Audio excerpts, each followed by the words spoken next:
is SMNI News Channel. Truth that matters.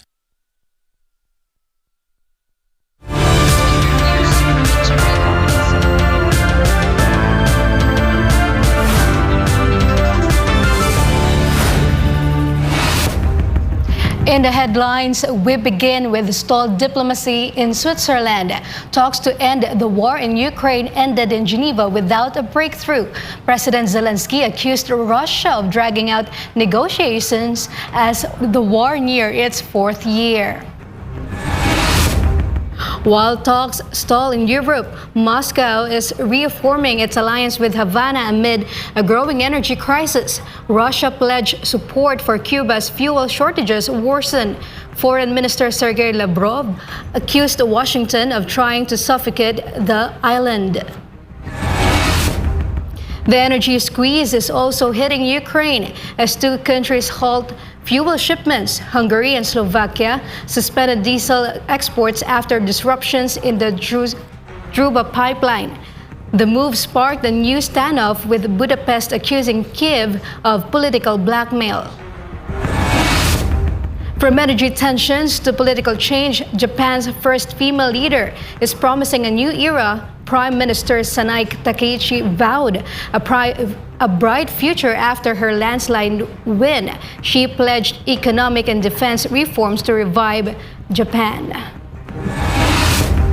Former President Duterte has issued a sharp statement from The Hague. Duterte is waiving his right to attend his ICC confirmation hearing. He called his detention a kidnapping and rejected the court's authority. Meanwhile, Baguio marked the Lunar New Year with colorful celebrations. Session Road filled with crowds for dragon and lion dances. Thousands joined the festivities and cultural performances. And finally, the Philippines tennis stars closer to a historic title in Dubai. Alex Ayala reached the quarterfinals after beating world number 32 Sorana Cristea. She now faces world number 4 Coco Gauff. I'm Andrea Santos. Newsline World starts now.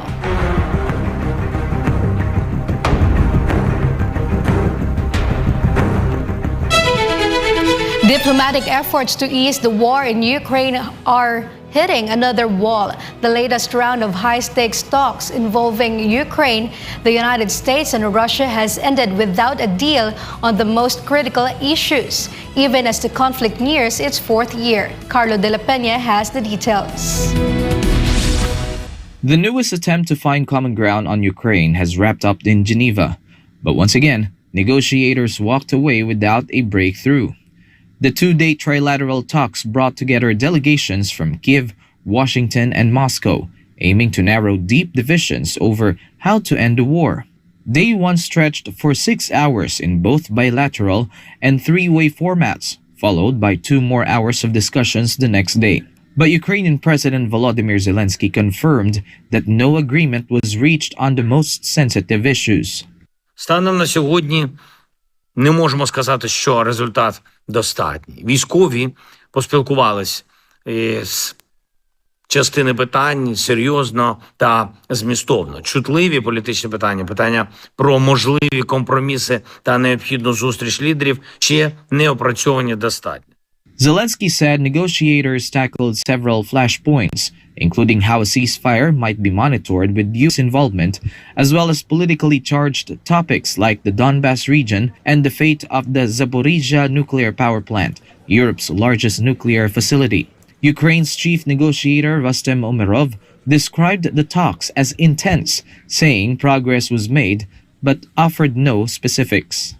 We're focused on working through the key provisions required to finalize the process. This is complex work that requires alignment among all parties in sufficient time. There's progress, but no details can be disclosed at this stage. He added that the next phase is to build enough consensus to elevate decisions to national leaders with what he called the ultimate goal, a just and lasting peace. On the sidelines, Ukrainian officials also met with representatives from several European nations, including France, Britain, Germany, Italy, and Switzerland, underscoring Europe's stake in the outcome. From Moscow's side, Presidential aide Vladimir Medinsky characterized the negotiations as difficult but businesslike and signaled that another round is expected soon. No documents were signed. Russia's foreign ministry said its delegation operated under prior understandings reached between President Vladimir Putin and U.S. President Donald Trump during talks held last year in Anchorage, Alaska.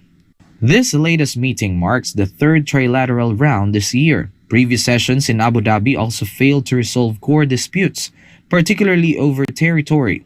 Despite limited movement on ceasefire mechanisms, security guarantees, humanitarian corridors, and land claims, analysts say the gap between both sides remain wide, making any major breakthrough unlikely in the near term. With the war approaching its fourth anniversary, diplomats say talks will continue, but expectations for a swift deal remain low as both sides hold firm on their red lines. Reporting for Newsline World, this has been Carlo de la Peña, SMNI News. Meanwhile, Russia has reaffirmed its commitment to stand by its strategic ally, Cuba, as the island nation struggles under a severe energy blockade imposed by the United States. Let's hear more from Jane Conita. In the halls of the Russian State Duma, the historic alliance between Moscow and Havana was on full display as both nations moved to counter what they described as U.S. economic strangulation. Russian State Duma Deputy Chair Ivan Melikov vowed to provide comprehensive parliamentary assistance to Havana, while Cuban Foreign Minister Bruno Rodriguez Parilla denounced Washington's actions as a violation of international law. Melnikov and Rodriguez held intensive talks focusing on immediate relief for the island's energy crisis. The meeting follows a series of aggressive measures from Washington, including U.S. President Donald Trump's executive order threatening tariffs on any nation supplying oil to Cuba. Melnikov made it clear that Moscow will not buckle under pressure, emphasizing that Russia does not abandon its friends in times of trouble. He venido a expresar profunda gratitud por el invariable y permanente apoyo de la Federación de Rusia a Cuba, especialmente en estos tiempos de dificultad. Como se anticipó varias veces por nuestros líderes, el actual orden internacional, que tenía que ser profundamente reformado, sin embargo, está siendo destruido. The timing of the visit is critical. Cuba is currently grappling with widespread fuel shortages and a collapsing power grid, a situation exacerbated by the U.S. military operation in Venezuela on January 3, which cut off Havana's primary oil supply. In response, the Russian embassy in Havana announced that humanitarian shipments of oil and petroleum products are expected to arrive in the near future. Minister Rodriguez Parilla accused the White House of ignoring the freedom of trade and navigation, warning that Washington's tactics pose a threat to the natural resources of the entire Latin American and Caribbean region. Будьте уверены, как у нас говорят, мы своих друзей в беде не бросаем. Будем делать все от нас зависящее по парламентской линии для оказания посильной помощи братскому кубинскому народу. While President Vladimir Putin also met with Minister Rodriguez to reject the sanctions, parliamentary leaders are now working to harmonize executive and legislative efforts to secure Cuba's energy independence. Despite the threat of secondary sanctions, Moscow's renewed commitment signals a determination to maintain its influence in the Caribbean. As the first Russian oil tankers prepare to set sail for Havana, the geopolitical tug-of-war over the island continues to test the limits of international law and sovereign alliances. This has been Jane Conita, your global citizen correspondent, reporting for Newsline World.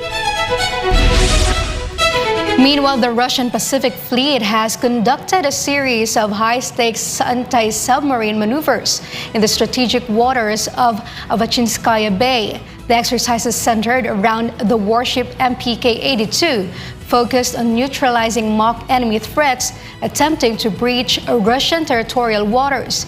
As regional tensions persist, the drills highlight Moscow's ongoing efforts to sharpen its defensive capabilities in the Far East. Deep in the naval training grounds of Kamchatka, the Russian Pacific Fleet's small anti-submarine warship MPK-82 was captured in a display of maritime force. Official footage reveals the ship's RBU-6000 rocket launcher lighting up the night sky during live fire exercises. According to the fleet's press office, the crew was tasked with a K-2 training assignment detecting and intercepting a stimulated enemy submarine attempting a covert entry into Russian waters. The mission, conducted under the water of darkness, reportedly achieved all its technical objectives, demonstrating the crew's proficiency with specialized rocket bomb systems. These maneuvers are part of a broader training plan for the Pacific Fleet in 2026, aimed at maintaining high operational readiness in the Far East. While the Russian Ministry of Defense routinely publishes such drills to showcase military strength, they serve as a reminder of the heightened security posture in the North Pacific.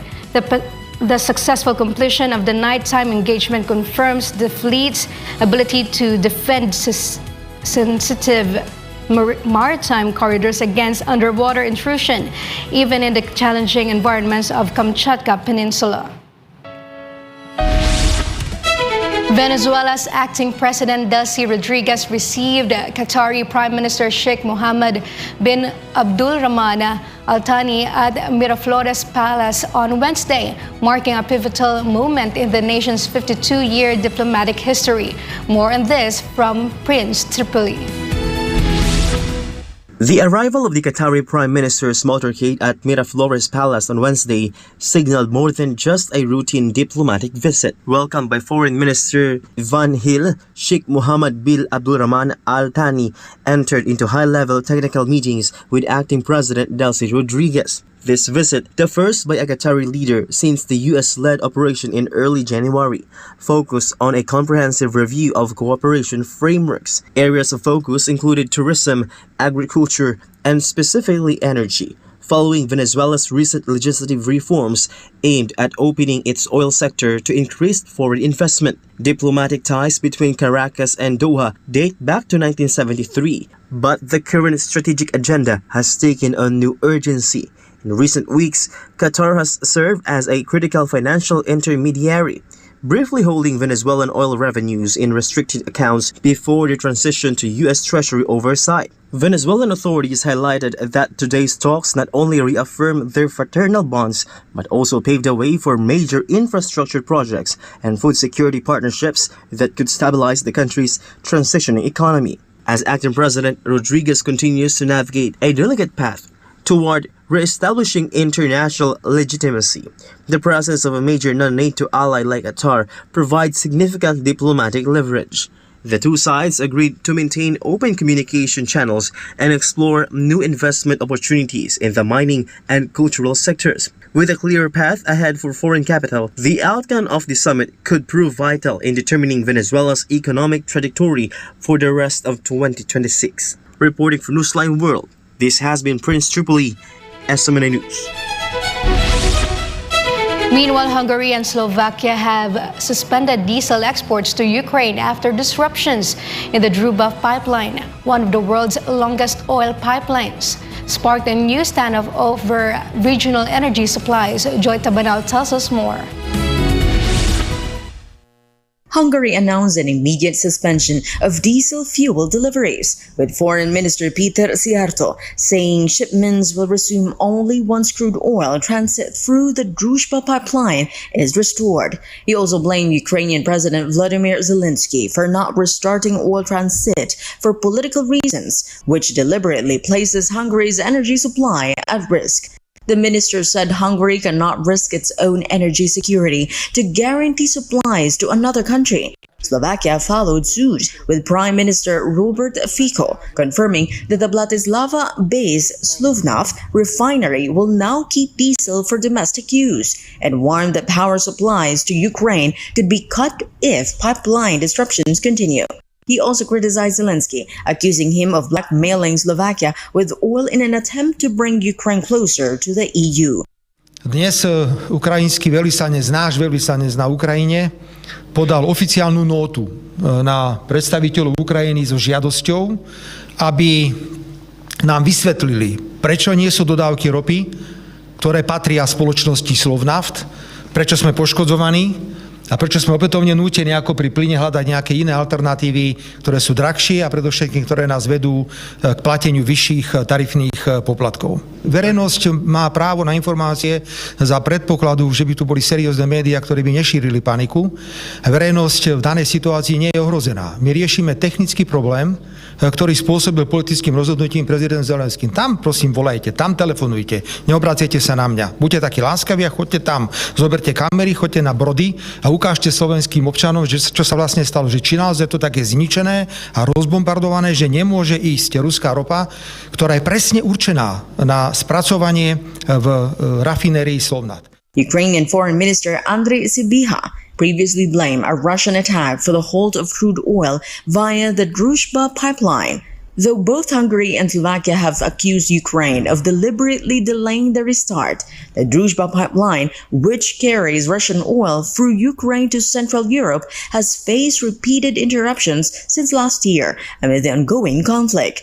Slovakia has declared a state of emergency over oil supplies and plans to release up to 250,000 tons from national reserves to keep its refinery running. Energy analysts warn that these tensions could further disrupt regional fuel markets and strain relations between Ukraine and its Central European neighbors. Joy Banao, your citizen correspondent reporting for Newsline World.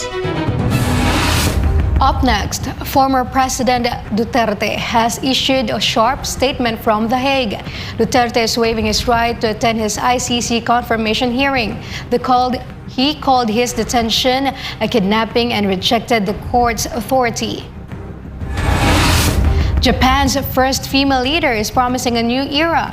Prime Minister Sanai Takaichi vowed a bright future after her landslide win. She pledged economic and defense reforms to revive Japan. More news when Newsline World returns.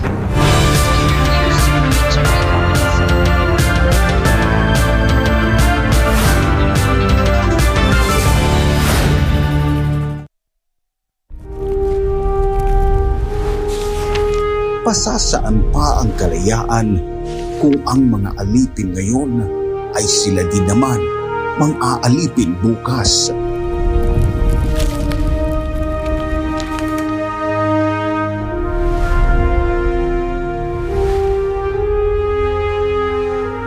Ibigin mo ang iyong bayan ng sunod kay Bathala, sa iyong kapurihan at higit sa lahat sa iyong sarili.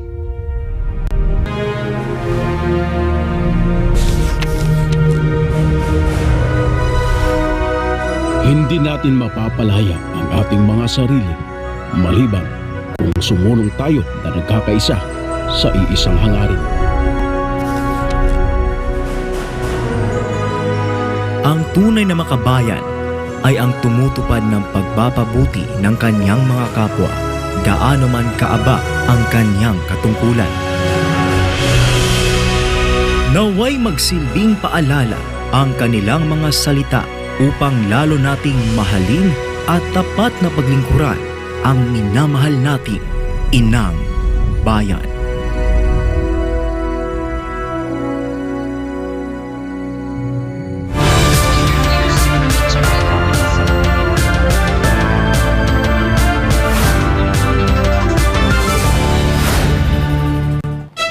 And we're back in a case that could reshape the tech industry. Mark Zuckerberg appeared before the Los Angeles Superior Court to answer claims that Meta's platforms fuel addictive behavior. Paul Montebon reports. Mark Zuckerberg has arrived in court in California to testify a landmark trial over alleged social media addiction. Zuckerberg, 41, appeared at the Los Angeles Superior Court on Tuesday wearing an oversized navy suit that appeared to be straight off the rack. Zuckerberg is testifying before a jury for the first time regarding claims that Meta and YouTube harmed children's mental health. The lawsuit was filed by a young woman who alleges the platform negatively affected her as a child. The CEO told the court he believes he has navigated the safety of young users in a reasonable way, defending Meta's approach to platform design. The case specifically examines whether social media platforms, including Instagram, were designed in ways that foster addictive behavior, a claim the company has repeatedly denied. The trial is part of a broader wave of litigation against social media companies in the U.S. over the impact of their platforms on children. Globally, regulators and lawmakers are increasingly scrutinizing how these platforms affect young users' mental health and online safety. If the jury rules against Meta, the company could face significant damages. Reporting for Newsline World, this has been Paul Montebon, SMNA News.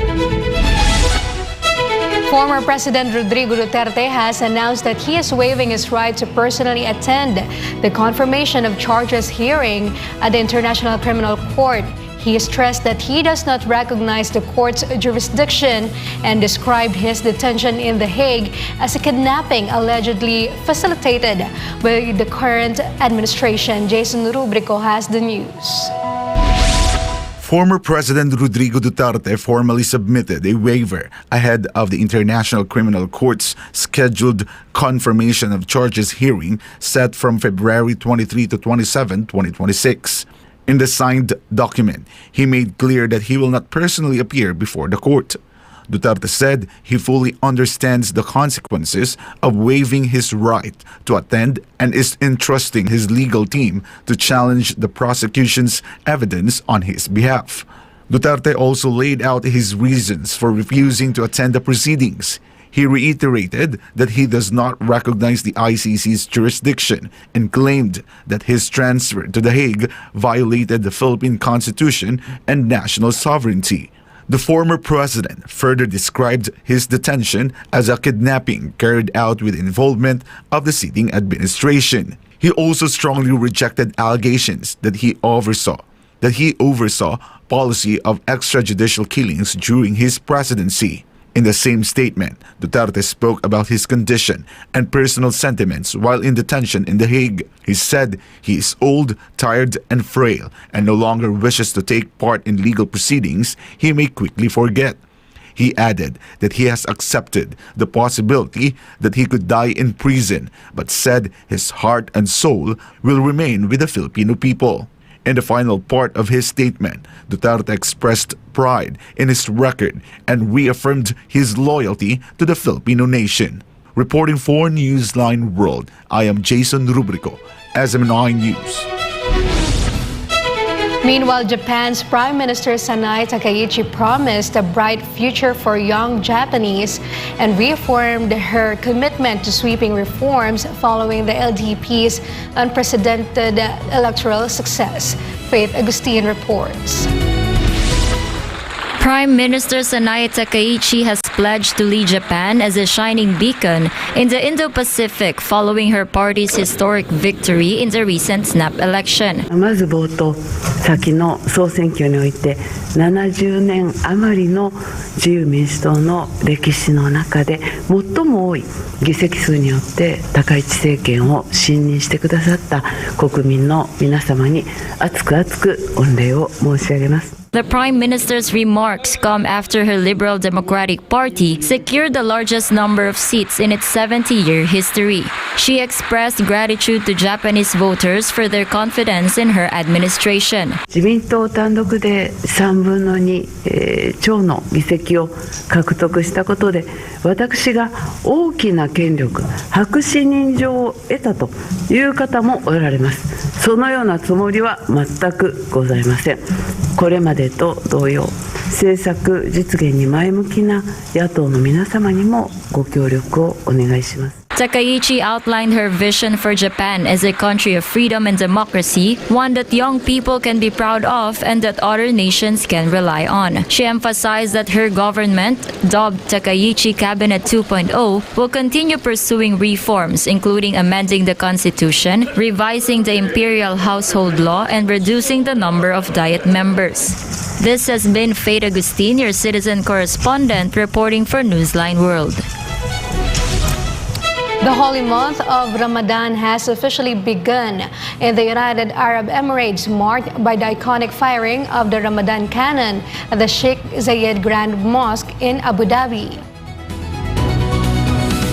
The resonant boom of the Ramadan cannon echoed through the courtyards of Sheikh Zayed Grand Mosque on Wednesday, signaling the end of the first day of fasting for 2026. As muskets and cannons announced the breaking of the first fast, the mosque unveiled an expanded array of services and initiatives designed to accommodate hundreds of thousands of worshippers seeking a spiritual reflection during this sacred time. A ceremonial unit performed the age-old tradition, a cultural staple that alerts the faithful it is time for iftar. As Muslims observe the fast from dawn to sunset, one of the 5 pillars of Islam, the Sheikh Zayed Grand Mosque, serves as a beacon of faith and hospitality.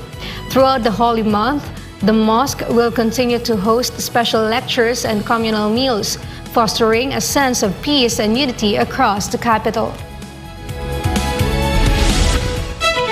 President Ferdinand Marcos Jr. emphasized that education remains a primary priority of his administration, with more than 1.34 trillion pesos allocated to the sector this year.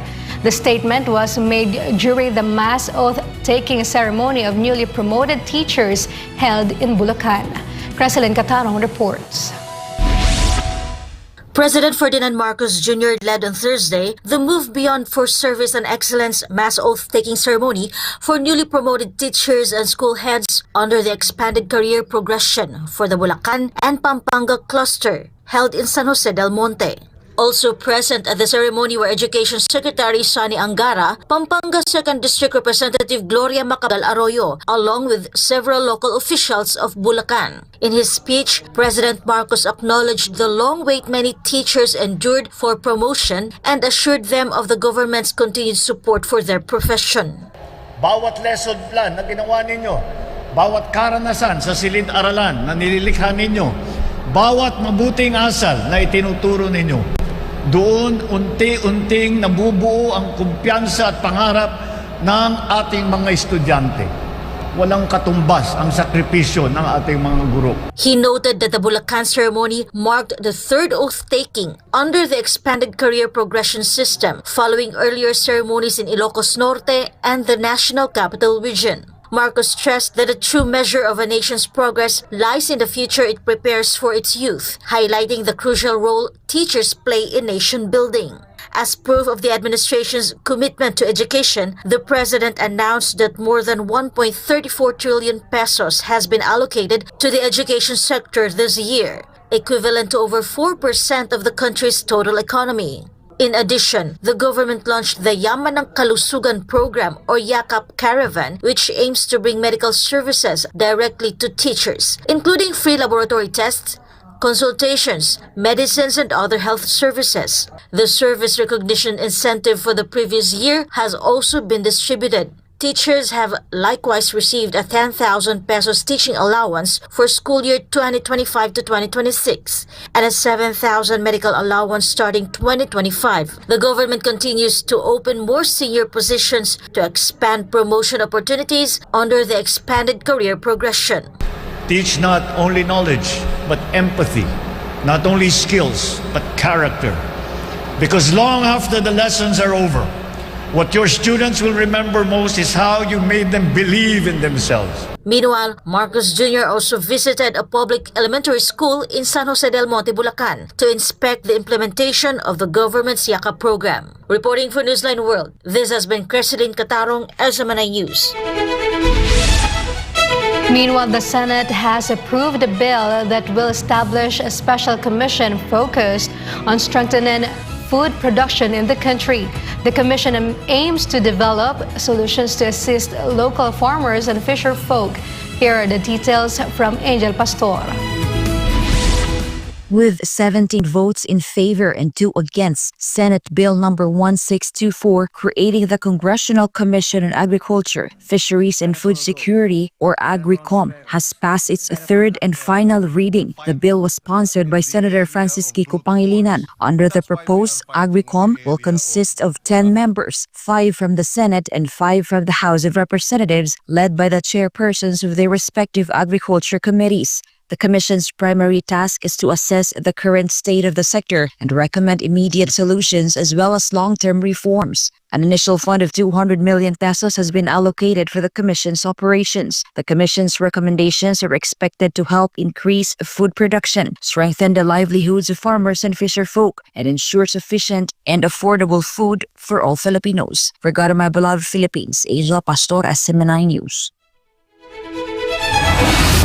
When we return, Baguio City marked the Lunar New Year with colorful celebrations. Session Road filled with crowds for dragon and lion dances. Thousands joined the festivities and cultural performances. And finally, the Philippine tennis star is closer to a historic title in Dubai. Alex Ayala reached the quarterfinals after beating world number 32 Sorana Castella. She now faces the world number 4 Coco Gauff. More news after the break.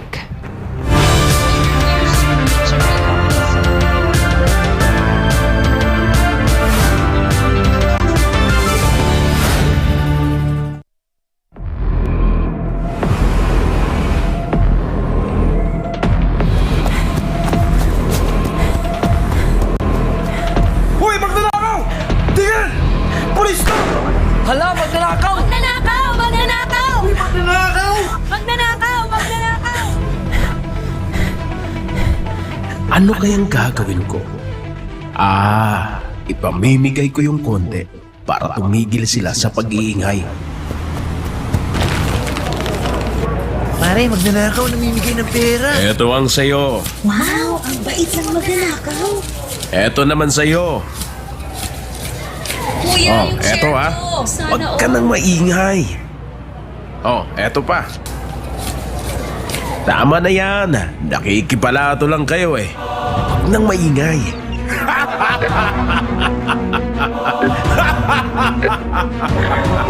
Diba? Konti lang pinamigay ko. Mabait na ako. Tahimik na sila. Easy. Ngayon, pwede ko na tong suluhin. Masaya ang mga tao, pero tama po ba ito? Di po ba ang nakikinabang sa magnanakaw ay kasabwat ng magnanakaw? Ikaw, kinukonsenti mo ba ang legal na korupsyon?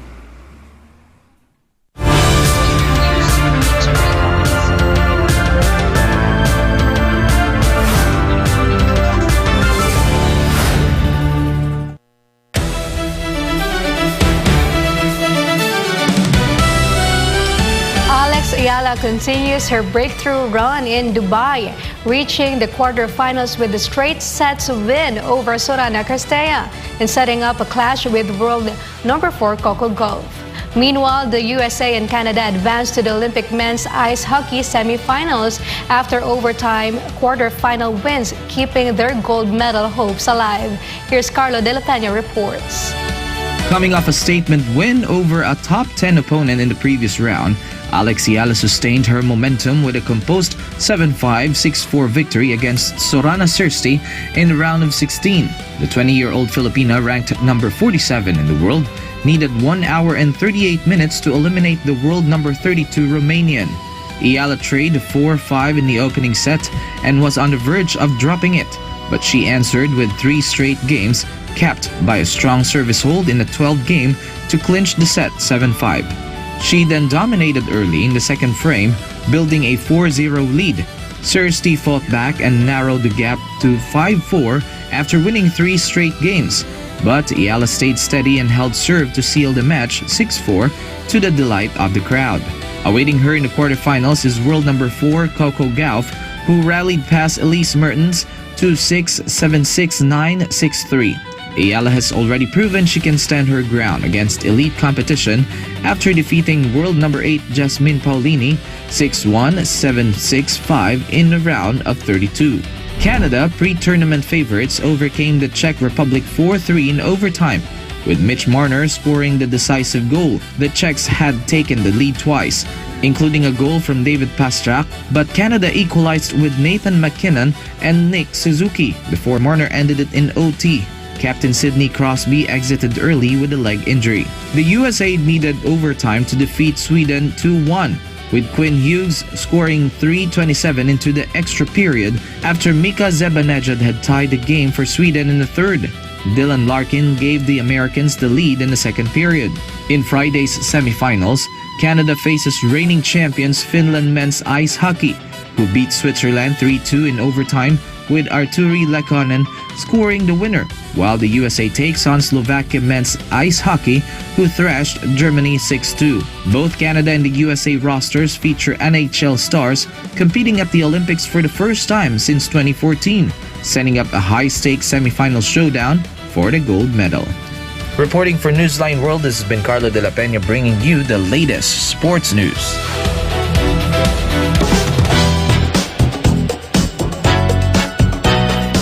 Netflix is bringing Mystery Incorporated to life in a new live-action series, with McKenna Grace starring as young Daphne, reprising the character she voiced in 2020's Scoob, while Julian San Jose fulfilled the lifelong dream after sharing the stage with international music star Josh Groban during his concert at the SM Mall of Asia Arena on Wednesday night. Blake Ann has all the buzz. McKenna Grace is set to take on the role of young Daphne in Netflix's upcoming live-action Scooby-Doo series.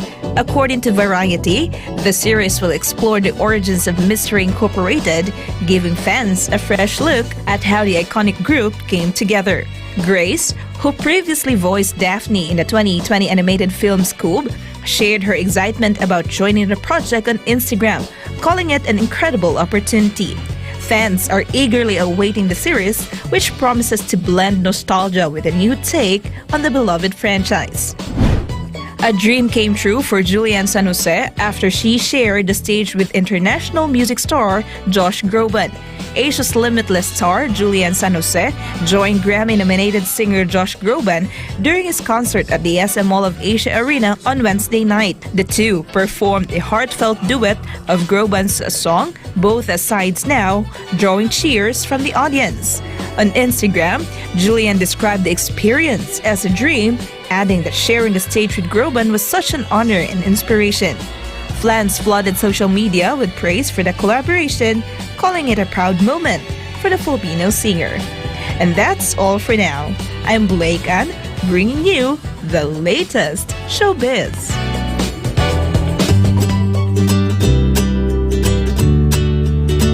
A wedding celebration in Tarn Taran, Punjab has captured nationwide attention after a video showed the groom's family showering the bride with bundles of cash as part of a festive tradition. The clip quickly went viral, drawing widespread attention online. Stella Maris has the story. This viral video circulating online shows a bride in Punjab appearing to be living a fairy tale moment that many brides could only dream of. Relatives joyfully tossing cash into the air while the bride stands at the center of the celebration, smiling amid the cheers and music. The grand gesture, often associated with celebratory costumes in some Punjabi weddings, sparked conversations across social media platforms. Initial online posts claimed that crore of rupees were distributed during the event. However, reports from reputable outlets clarify that those figures were exaggerated. According to statements cited in the reports, organizers and members of the groom's family explained that the amount showered was estimated to be around 2 to 4 lakh, or roughly $2,200 to $4,400, with some foreign currency notes included, a far smaller sum than the viral claims suggested. Despite the clarification, the video continues to trend online. While it sparked debate over the display of cash at weddings, many netizens also came to the defense of the bride and the groom's family, saying the gesture was part of the celebratory tradition and a personal matter. Supporters described it as a joyful expression of generosity and Punjabi wedding grandeur, while others simply expressed amazement at the spectacle. This has been Stella Maris, your citizen correspondent, reporting for Newsline World.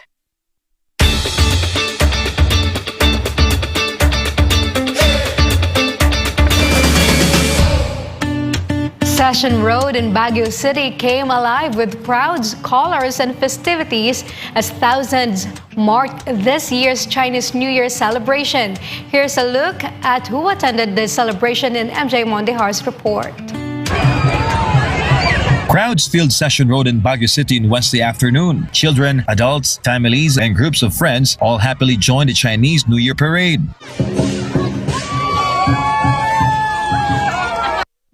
Taon-taon inaabangan ang parada dito sa Baguio City kung saan ang lahat ng mga lokal mula sa iba't bahagi ng Baguio, mga taga-Benguet at mga kalaping lugar ay nagpupunta para makisaya.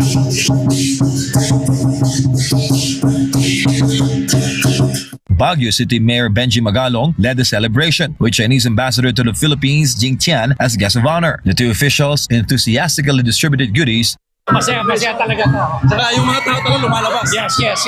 Local to, mga local to. It's a very wonderful feeling, very impressive. I really love the city, love the people here. The Chinese community of Baguio also actively participated in the parade. The city's celebration was on par with festivities held in Banaue, Quezon City and in Binondo, Manila. The Association for Philippines-China Understanding or APCU also attended. Ito ang nakakatuwa rito kasi ito ay sanction ng local government ng Baguio. For the past 27 years, tuloy-tuloy po ito ng ginagawa. According to APCO Chairman Raul Lambino, the friendship between China and the Philippines runs deep. This close relationship can be seen in activities like this. This is the only city or the only province in the Philippines na merong active participation ng local government. Napakalaki nitong celebration na ito. It's the biggest celebration of the Lunar New Year.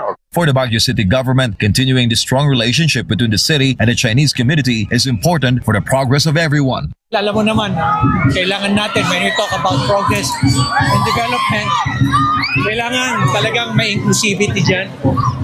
Dapat walang discrimination. At isa sa mga talagang very strong partners namin sa growth and development dito yung Filipino-Chinese. Wish you, everyone here, have a joyful Spring Festival. Happy Chinese Lunar New Year. 恭喜发财，新春快乐。谢谢 Thank you. Reporting for Newsline World, this has been MJ Mondejar, SMNI News. A Lunar New Year dinner hosted by the Filipino-Chinese business community in Baguio City drew a number of prominent personalities. MJ Mondejar has the details.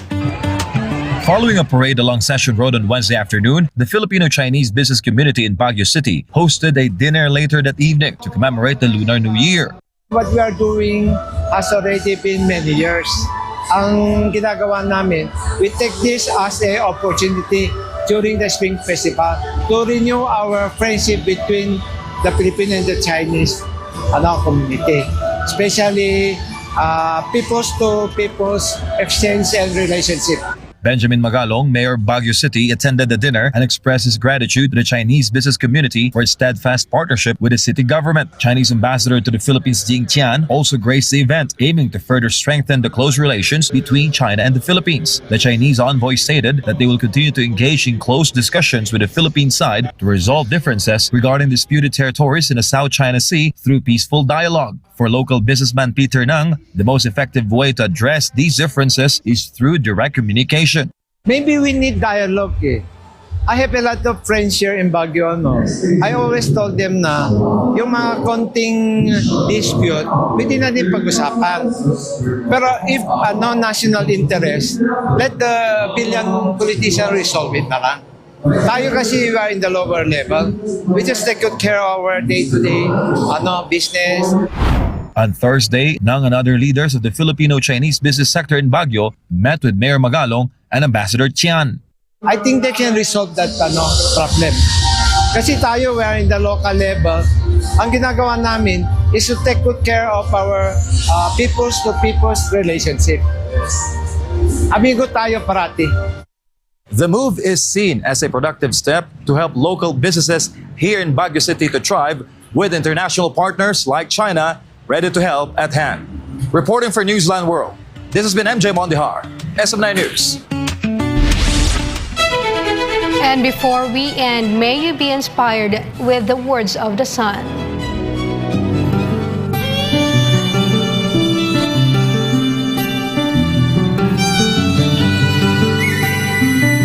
Every day may not be good, but there's something good in every day.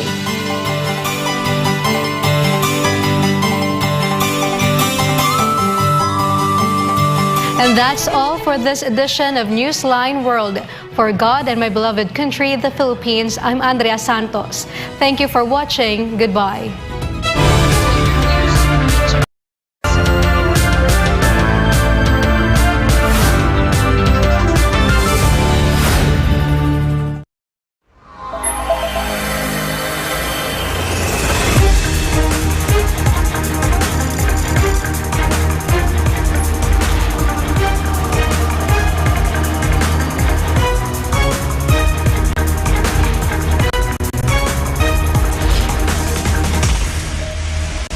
This is SMNI News Channel. Truth that matters.